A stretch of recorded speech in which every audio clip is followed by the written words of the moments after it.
రాజ్యాన్ని పరిపాలన చెయ్యడం కోసమని తిరిగి అయోధ్యా పట్టణానికి 14 సంవత్సరముల అరణ్యవాసం పూర్తయ్యేంత వరకు రాడు అని నిశ్చయించుకున్నటువంటి భరతుడు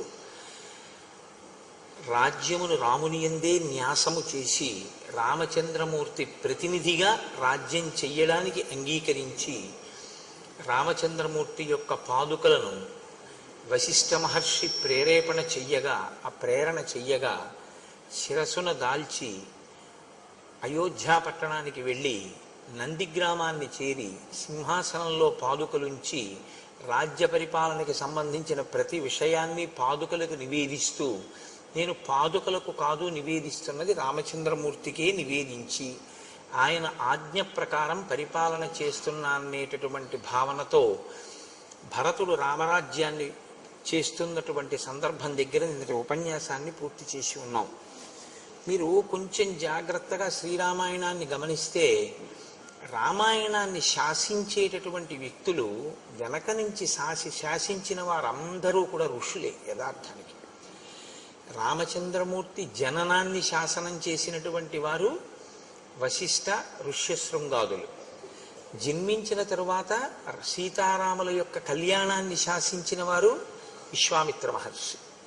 తదనంతరం రాముడు ఎక్కడ ఉండాలి అన్నది నిర్ణయం చేసినటువంటి వారు భరద్వాజ మహర్షి. అసలు భరతుణ్ణి అక్కడికి పంపించచ్చా, భరతుని యొక్క శీల వైభవం ఎటువంటిది అన్నది లోకానికి ప్రకాశింపచేసినటువంటి వారు భరద్వాజ మహర్షి. ఆయన కదలికలన్నీ కూడా ఋషులతోటి ముడిపడి ఉంటాయి. ఎప్పుడూ కూడా జీవితం మహాత్ములతోటి ముడిపడి ఉండడం, వారికి విధేయుడై తాను ప్రవర్తించడం అభ్యున్నతికి హేతువుగా ఉంటుంది.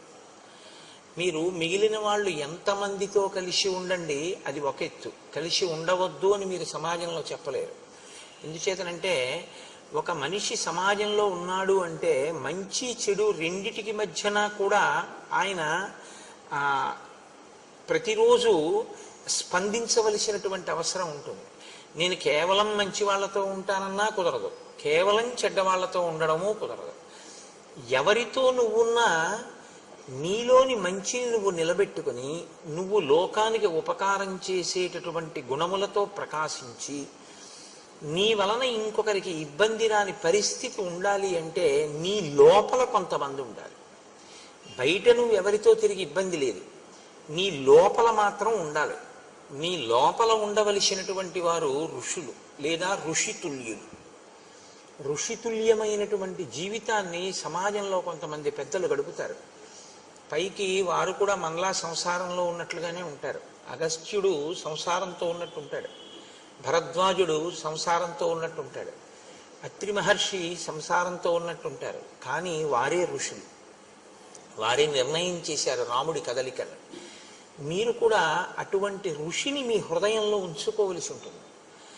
మీ యొక్క కదలికలు జీవితంలో ప్రస్థానమంతా కూడా ఆయన చేత నిర్ణయింపబడి ఉండాలి. యథార్థానికి గురువుగారి అనుగ్రహం పొందడం అన్న మాటకు అర్థం ఏమిటో తెలుసా అండి? ఇందుకు మీరు సిద్ధపడి ఉన్నారా అని గురువు చూస్తారు. మీరు ఆ స్థితిని పొందారు, గురువు గారి మాటని వేదవాక్కుగా మీరు భావన చేస్తున్నారు అన్ననాడు గురువు మీ జీవిత క్రమాన్ని నిర్ణయం చేస్తాడు. అందుకే మీరు కొంచెం జాగ్రత్తగా గమనించగలిగితే సన్యాసులందరూ గురువులు కాదు, గురువులందరూ సన్యాసులు కాదు. మీరు కొంచెం జాగ్రత్తగా చూడండి నేను అన్న మాటని. సన్యాసులందరూ గురువులు కావలసిన అవసరం లేదు. ఎందుకో తెలుసా అండి? సన్యాసి గురువైతే తనకి తాను బరువు. నేను ఎందుకు ఈ మాట అంటున్నానంటే సన్యాసి అన్న మాటకు అర్థం ఏమిటంటే సత్తు యందు న్యాసము చేశాడు ఆయన. ఆయనకి ఇంకా తను చెయ్యవలసిన పని అన్నది ఆయనకేం లేదు. ఏమీ లేని వాడికి మళ్ళీ మీ గురించి యోగక్షేమాలు ఆయన విచారణ చేయడం మొదలెట్టాడు అనుకోండి, ఆయన మీ యోగక్షేమాలు విచారణ చేసి మీ అభ్యున్నతి గురించి ఆయన ప్రయత్నం చేయడం మొదలుపెట్టారు అనుకోండి, ఆయన మీకు ఆశీర్వచనాలు చేయడం, మీ ఇల్లు బాగుండాలని, మీ వ్యాపారాలు బాగుండాలని, మీ పిల్లల చదువులు బాగుండాలని, మీ పిల్లలకి పెళ్ళిళ్ళు అవ్వాలని ఆయన ఆశీర్వచనాలు చేస్తూ కూర్చున్నారు అనుకోండి, అప్పుడు ఆయన సన్యాసం ఏమైంది? కుదరదు. ఆయన లోకం వైపుకి కొంత దృష్టిని మరల్చవలసి వచ్చింది.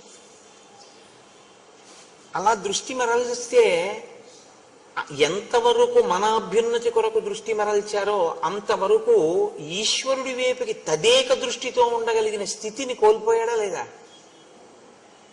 కోల్పోయారు. అందుకే సన్యాసులు అందరూ గురువులు కావాలి అని శాస్త్రం చెప్పదు. కానీ కొంతమంది సన్యాసులు మాత్రం గురువులుగా ఉండాలి. ఎందుకు ఉండాలో తెలుసా?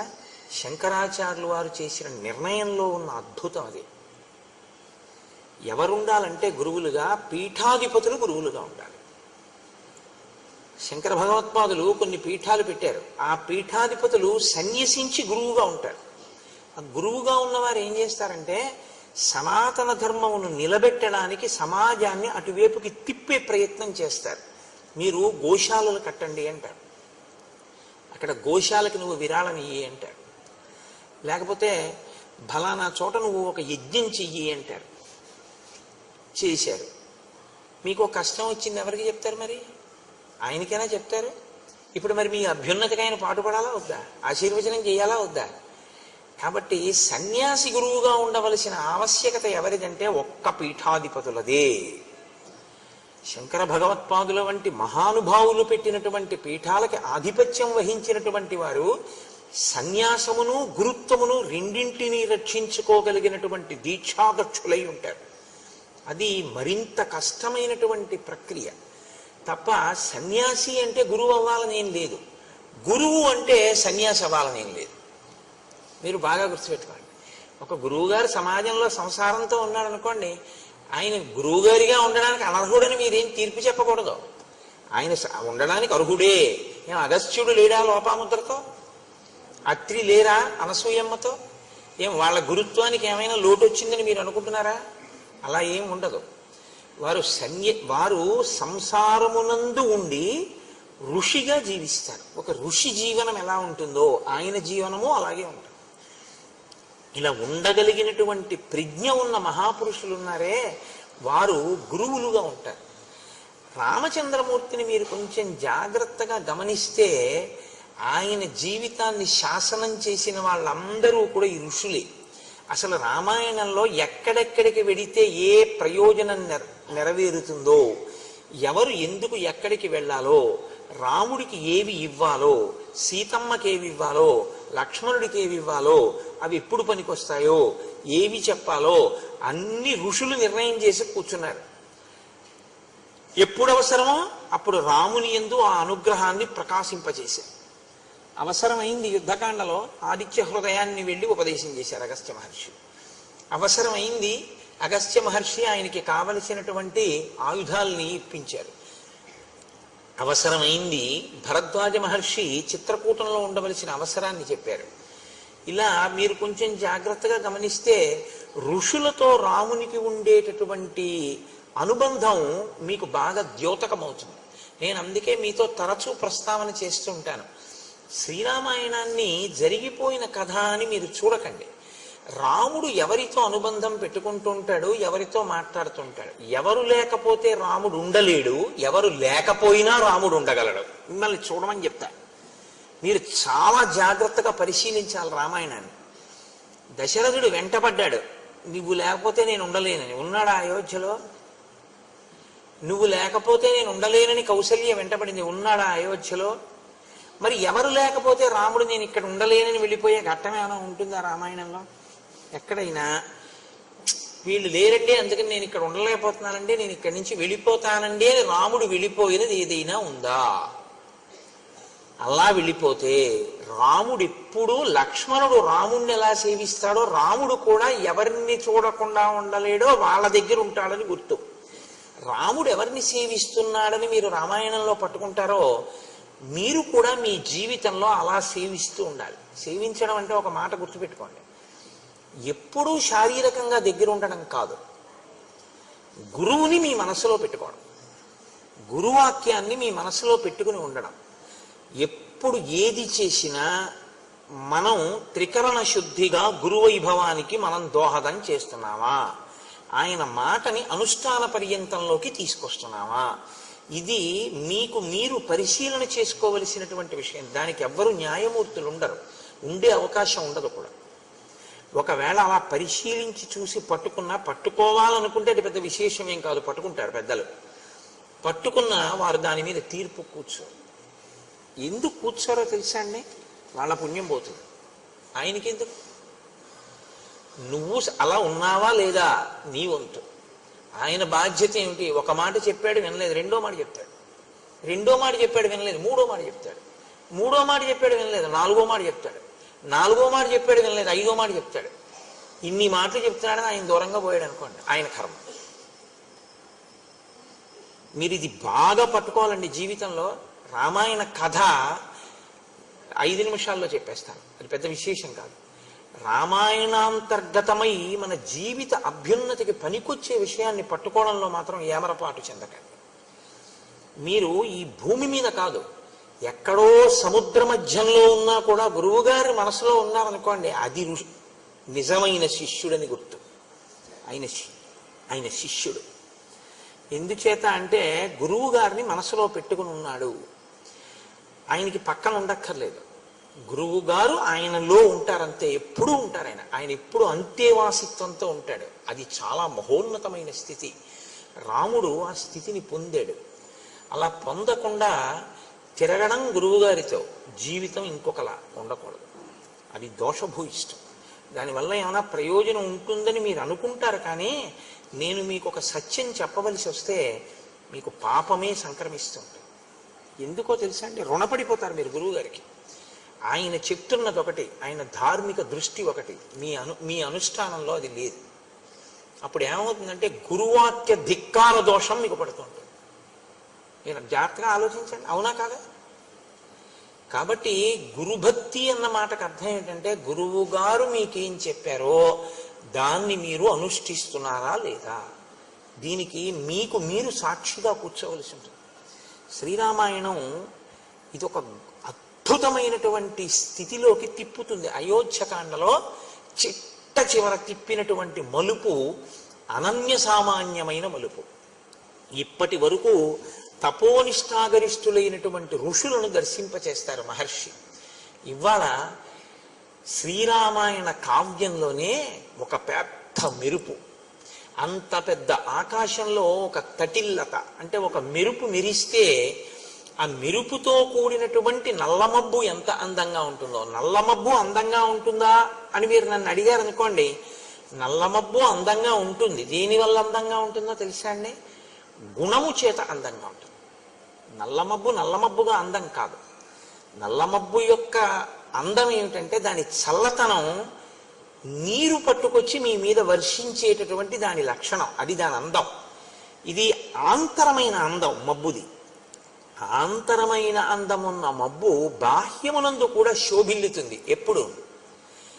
ఒక సౌదామిని అంటే ఒక మెరుపు తీగ నల్లమబ్బులో ఇలా ఏర్పడింది అనుకోండి, తళుక్కున ఒక్కసారి కనపడింది అనుకోండి, ఇప్పుడు నల్లమబ్బు అందంగా ఉంటుంది. నల్లమబ్బులో ఈ కంటికి కనపడని అందాన్ని అందంగా కనపడేటట్టు చేసింది ఎవరో తెలుసా అండి?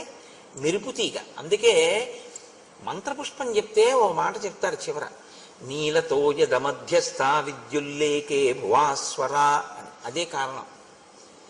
ఆ నల్ల మబ్బు మీద మెరిసినటువంటి మెరుపు తీగతో కూడిన మబ్బు ఎలా ఉంటుందో భగవంతుని యొక్క గుణములను అనుభవించి అమ్మవారి అనుగ్రహంతో దాని యొక్క వైభవాన్ని నువ్వు గుర్తు పెట్టుకుని లోపల సాకారముగా నిలబెట్టుకోగలిగినటువంటి స్థితిని పొందకపోతే నీవు తరించడానికి మార్గం ఏమైనా ఉందని అనుకుంటున్నావా? నువ్వు ఇప్పటిదాకా వేసిన పూలు, నువ్వు ఇప్పటిదాకా చేసిన పూజ ఇవి కాదు నిజానికి నువ్వు తరించడానికి మార్గం. నాణ్య పంధాయనాయ విద్యతే, తెలుసుకో బాగా. నాణ్య పంధ, ఇంకొక మార్గం లేదు, ఇదొక్కటే మార్గం. ఏదొక్కటే మార్గం? ఇక్కడే ఈశ్వరుడు ఉన్నాడు అని నువ్వు తెలుసుకోవడం ఒక్కటే నీకు మార్గం. ఇక్కడ ఉన్న ఈశ్వరుడి వైపుకి అడుగులు వెయ్యాలి అంటే బయటి అడుగులు ఆగిపోవాలి, లోపలికి అడుగులు ప్రారంభం కావాలి. బయట అడుగులు ఆపి అడుగులు లోపలికి వెళ్ళేటట్టు చేయగలిగిన ప్రజ్ఞ లోకంలో ఉన్నవాడు ఒక్కడే గురువు. అందుకే లలితా సహస్రంలో ఒక నామం ఉంది, అంతర్ముఖ సమారాధ్య బహిర్ముఖ సుదుర్లభ. బయట తిరిగితే దొరుకుతుందా? దొరకదు. అంతర్ముఖం అయితే దొరుకుతుంది. బహిర్ముఖం నీ అంత నువ్వు అయిపోగలవు, దాని ప్రజ్ఞే ఉండదు. ఎవడైనా అయిపోతాడు బహిర్ముఖుడు, అది దానికి పెద్ద విశేషం ఏముందండి. అంతర్ముఖుడివికా ఇంద్రియాలు పని చేస్తున్న చెయ్యని స్థితిలోకి తీసుకెళ్ళి చూస్తాను. నువ్వు ఇలా కళ్ళు మూసు కూర్చుంటే కాలింగ్ బెల్ కొడితే నీకు వినపడకూడదు, ఉండగలవా? అప్పుడు నీ చెవిలోని వినికిడి శక్తి ఏమవ్వాలి? నిద్రలో ఎలా వెళ్ళిపోతుందో అలా వెళ్ళిపోవాలి. ఎక్కడికి వెళ్ళిపోవాలి? మనసు తీసేసుకోవాలి. అప్పుడు తీసుకున్న మనసు ఏం చేయాలి? ఈశ్వర పాదముల దగ్గరికి వెళ్ళిపోవాలి. వెళ్ళిపోతే చూడగలిగిన శక్తిని వెనక్కి తీసుకున్న మనసు దేన్ని చూడాలి? ఈ శక్తితో ఇంకోటి చూడాలి. ఏది చూడాలి? నీలతో యద మధ్యస్థ విద్యుల్లేకే భువాస్వర. మెరుపు తీకతో కూడిన నల్లమబ్బు తలుక్కునొక్కసారి మెరుస్తుంది. చాలాసేపు చూడాలని ఉంటుంది, కానీ మీకు చూడడం కుదరదు. అలా మెరుపు తీగ గంట సేపు ఏమి ఉండదు, ఒక్కసారి మెరుస్తుంది. గురువాక్య శ్రవణము చేత మీయందు కలిగినటువంటి నిరతిశయమైన భక్తి చేత మీ లోపల మెరిసినటువంటి ఈశ్వర స్వరూపాన్ని ధ్యానమునందు తదేకంగా పట్టుకోవడానికి మీకు గురువాక్యం ఉపకరిస్తుంది, అంతర్ముఖం అవడానికి పనికొస్తుంది.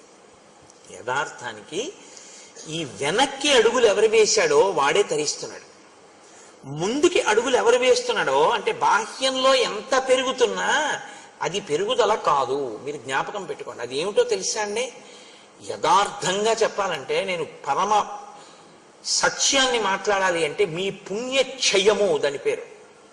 మీ పుణ్యము క్షయమైపోతోందని గుర్తు. పుణ్యం చేస్తున్నారు, క్షయం అయిపోతుంది. బాహ్యంలో పెరుగుదల కనపడుతూ ఉంటుంది. అది ఉపకరిస్తుందా అని మీరు నన్ను అడిగారనుకోండి, ఈ శరీరంతో ఉన్నంత కాలం పనికొస్తుంది. వచ్చే జన్మలో కూడా ఓ శరీరం పుచ్చుకుంటే సుఖాన్ని ఇస్తుంది.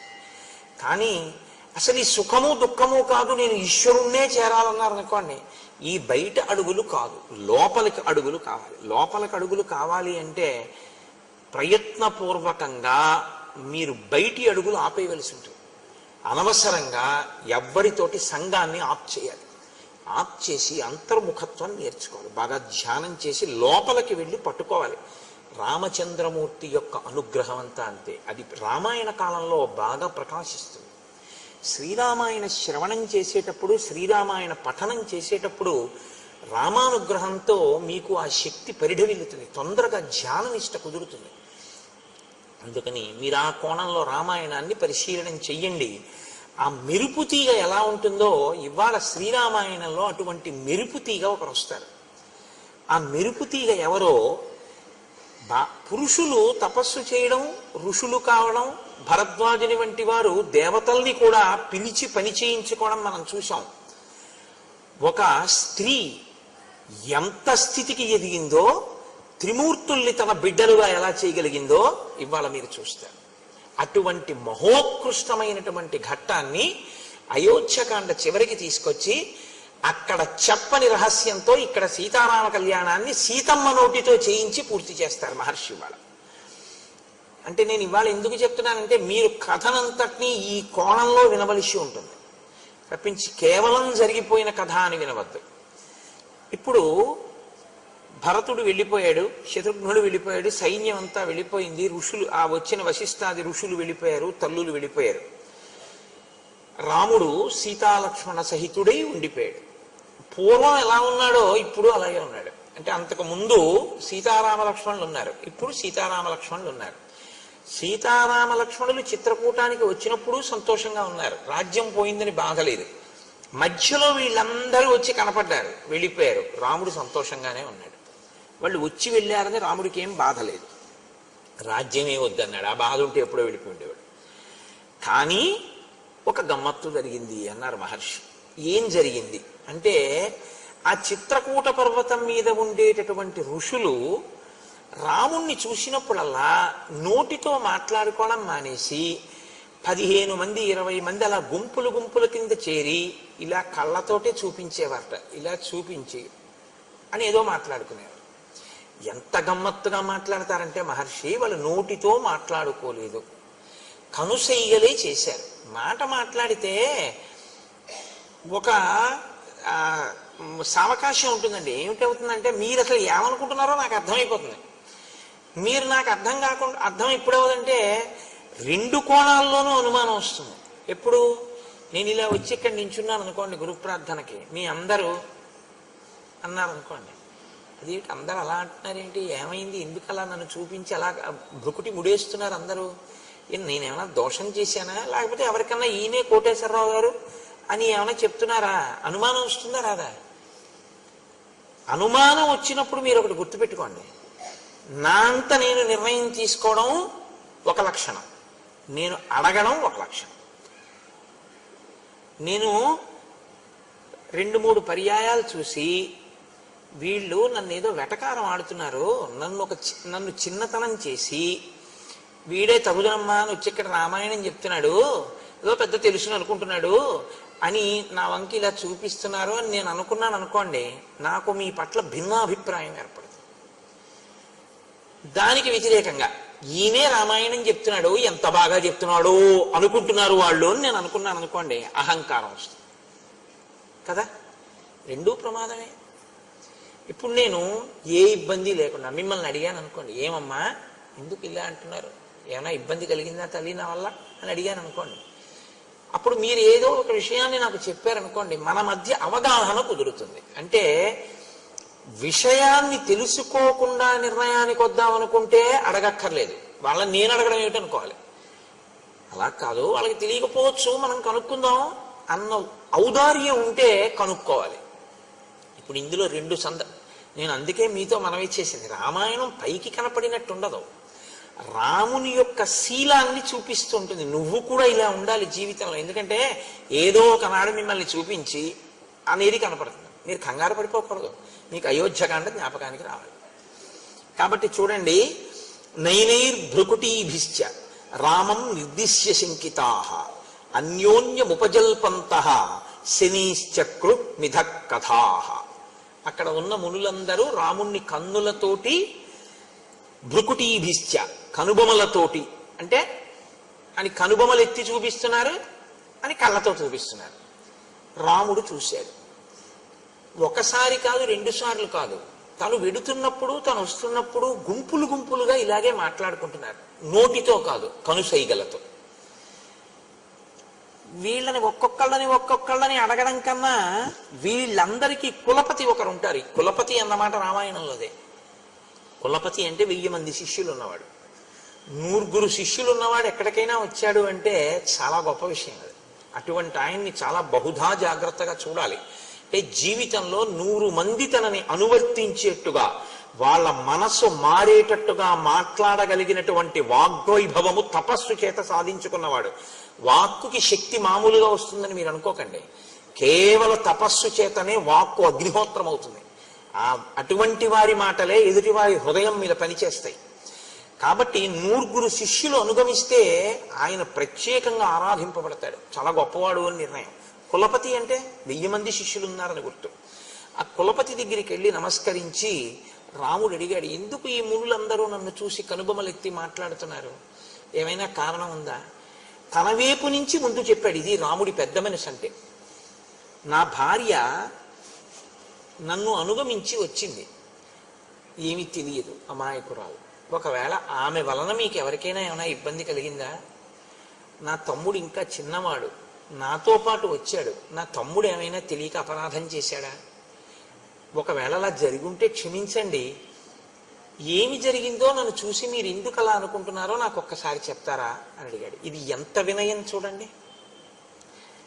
రాముణ్ణి అనుసరించిన వారి యొక్క నడవడి అలా ఉంటుంది. అంటే ఇంకా వినయానికి హద్దుండదు, ఆ వినయం అంత గొప్పగా ఉంటుంది పెద్దల దగ్గర ప్రవర్తించేటప్పుడు. ఆయన అన్నారు, ఏమీ లేదు నాయన, ధర్మాత్మురాలు సీతమ్మ వల్ల మాకు అపచారమా, అసలు ఆ మాట ఊహకే అందదు అన్నారు. లక్ష్మణస్వామి అటువంటి వాడు కాడు. మరి మేమెందుకు ఇలా అనుకుంటున్నామంటావా? నీకు చెప్తాను చూడు.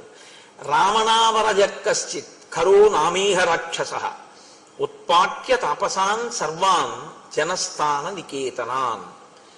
రావణాసురుని యొక్క సోదరుని వరస కలిగినటువంటి ఖరుడనేటటువంటి రాక్షసుడు ఉన్నాడు. ఆయన ఇక్కడికి దగ్గరలోనే ఉన్నాడు. ఆయన తాపసులను వేధించడమే లక్షణంగా కలిగినటువంటి వాడు. దృష్టశ్చ జితకాశీచ నృశంస పురుషాదక అవలిప్తశ్చ పాపశ్చ త్వాంచ తాత నమృష్యతే. ఆయన దృష్టశ్చ, పొగరుబోతువాడు, చాలా విశేషమైన పొగరు. కాబట్టి యువతల వాళ్ళని లక్ష్య పెడదామని ఉండదు. పొగరు అనేటటువంటిది ఎలా ఉంటుందంటే దానికి ఒక ప్రయోజనం ఉండదు. మీరు గుర్తుపెట్టుకోండి, పొగరు అనేటటువంటిది ఏమిటో తెలుసా అండి? ప్రతి చిన్న విషయంలో తను గొప్పవాణ్ణి అనుకుని సంతోషపడిపోతుంటాడు. దానికి పొగరని పేరు. పొగరంటే నేను ఇంకా బాగా మీకు అర్థమయ్యేట్టు చెప్పాలంటే, కారు ఇలా తిరగాలి సందులోకి, అతను సైకిల్ అడ్డంగా పెట్టుకుని నించున్నాడు, కారు తిరుగుతోంది. ఏం చేయాలి అతను? సైకిల్ పక్కకి తీసేయాలి. నేను తీయడం ఏంటి? నేను ఎందుకు తీయాలి? ఎందుకు తీయాలి ఏంటి? తీయాలి, కారు తిరుగుతోంది కాబట్టి నువ్వు తీయాలి, లేకపోతే రెండు గుద్దుకుంటాయి కాబట్టి. కారు పెద్దది, సైకిల్ చిన్నది, కారు తిరగాలంటే సైకిల్ తీయాలి. ఇలా నువ్వు అనుకుంటే తీసేయచ్చు. నే తీయడం ఏంటి? దానికి ఏమైనా అర్థం ఉందా? ఆ కారు ఎవరో, ఆ కారులో ఉన్నవాడు ఎవరో నీకేం తెలియదు, నువ్వెవరో ఆయనకి తెలియదు. వెళ్ళవలసింది కారు, తీయవలసింది సైకిల్. కారుని తీసేయడం కుదరదు, ఎందుకంటే అది పెద్దది, తిరుగుతోంది, తిరగాలి, దాని ధర్మం. నువ్వు నించున్నావు, పక్కకి పెడితే వెళ్ళడు.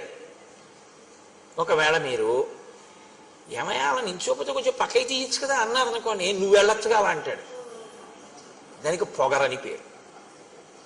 అంటే మీరు ఇక మాట్లాడకూడదు, పోన్లేండి క్షమించండి అనాలంతే. దాన్ని మీరు వాదించకూడదు అలాంటి వాళ్ళతో. ఎందుకో తెలుసా అండి, ఎప్పుడూ మానసికంగా తను గొప్పవాణ్ణి అనుకోవాలనేటటువంటి ప్రయత్నంతో ఉంటాడు. అది తనంత తాను మార్చుకోవాలి. రామాయణం నేర్పుతుంది మనకు. వాడు రాక్షసుడు, వాడికి బాధ పెట్టడమే. కాబట్టి ఇప్పుడు మీరు కారులోంచి దిగి కానీ అద్దం దింపి కానీ మీరు ఏమయ్యా పక్కకి పెట్టచ్చుగా సైకిలు అని మీరు అన్నారనుకోండి, వాడు ఏమంటాడంటే, ఏ అలా వెళ్ళలేవా, నువ్వు అంటున్నావేంటి అంటాడు. మాట పెరిగి దాని గురించి నేను ఎందుకు చెప్పడం. కాబట్టి అది పొగరు, అది ఉండకూడదు జీవితంలో. అది చాలా దోషభూయిష్టం అండి. అది దానికి అసలు అర్థమేమి ఉండదు. ఇంకా పరిచయం లేకుండా కూడా ఎంత పొగరుగా ఉంటారో నేను చెప్పలేను. చాలా మందిని చూస్తుంటాం.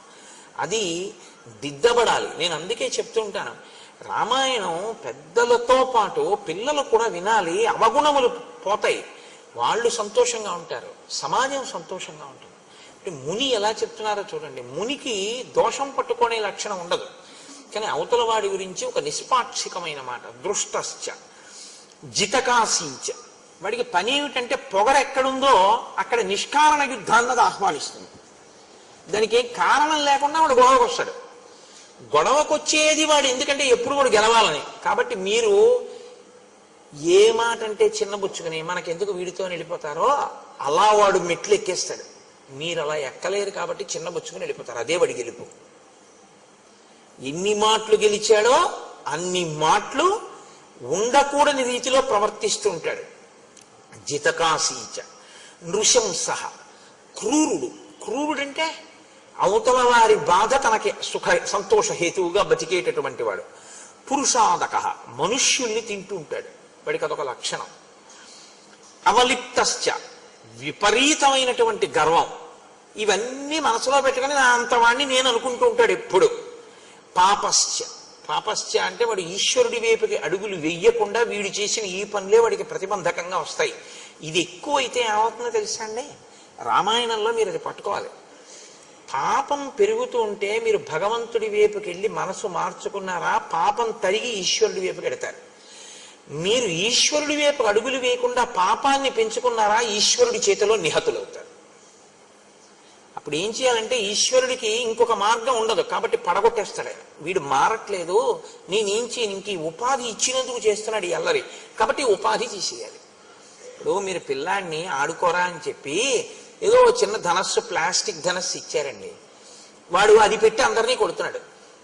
ఇంటికి ఎవరో పెద్ద మనుషులు వచ్చారు, మీరు సంతోషంగా అయ్యా మంచినీళ్ళు తాగుతారా అని లోపలికి వెళ్ళారు. వచ్చిన ఆయన వేదం చదువుకున్న ఘనాపాఠి. ఇంటికి వచ్చారు, మీరు లోపలికి వెళ్ళారు. ఆయన ఏదో కళ్ళు మూసుకుని మంత్రం చేసుకుంటున్నారు. వీడు వచ్చి ఆ ధనస్సు తిరగేసి ఆ ప్లాస్టిక్ ధనస్సు పెట్టి ఆయన కొట్టాడు తొడ మీద. ఆయన ఘనాపాఠి, ఆయన వేదం చదువుకున్నవాడు, ఆయనకి తెలుసు. ఆయన నవ్వేసి తప్పు నాన్న అలా కొట్టకూడదు అన్నాడు. మీరు చూసారు, ఏం చేస్తారు ఇప్పుడు? కొట్టకని బోధ చేస్తారా, ముందు ఆ ధనస్సు లాగేస్తారా? చెప్పండి నాకు. తీసేస్తారు ముందు పిల్లాడి చేతిలోంచి. ఈశ్వరుడు కూడా అంతే. ఇది వీడికి ఇచ్చాను కాబట్టి వీడి ఇలా బాధ పెట్టేస్తున్నాడు, కాబట్టి తీసేస్తాను, ఇంకా తప్పదని తీసేస్తాడు. అదే పాపమును తీయడానికి ఈశ్వరుడు రావడం